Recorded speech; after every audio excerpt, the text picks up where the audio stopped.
with the green arrows that shows the flow of money. And it's understandable that as part of its minimalist role, the government should be providing rules and basic regulations that ensure that business is conducted in an open, honest, fair, and transparent manner.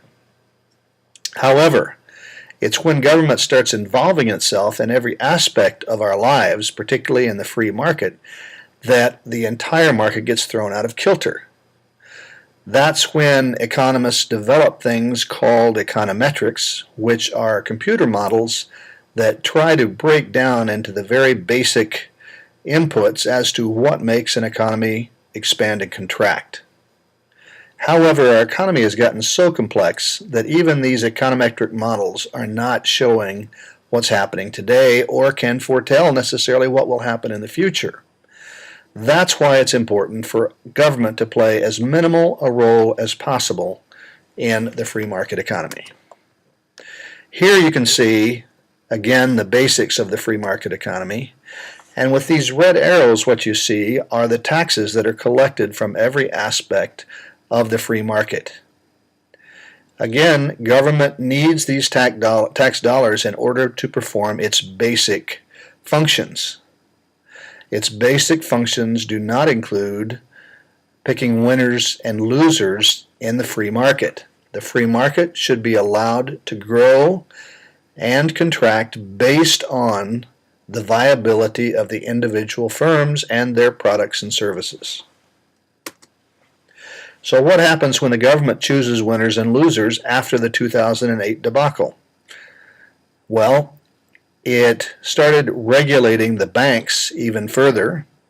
It supported the ones that should have failed because they were, in their words, too big to fail, rather than allow them to die and be replaced by smaller firms.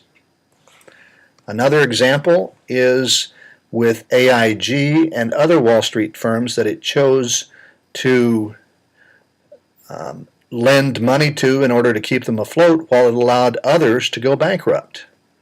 Wouldn't you love to know the real reason behind which winners and which losers were chosen? And then finally, the government made decisions based on what markets employed the most union workers, i.e. the automotive industry. So they bought General Motors, the largest U.S. manufacturer of automobiles, so that they could keep all those union jobs. At the same time, they also invested heavily in companies like Solyndra, which did not have a sustainable model to operate by, but it was a political soundbite to prove that we were interested in alternative fuels. So, as you can see, the more the government stays out of the free market and allows it to operate based on its own evolution of survive or die, then the better the economy works. The more that they start influencing one area or another, the more it gets thrown out of kilter.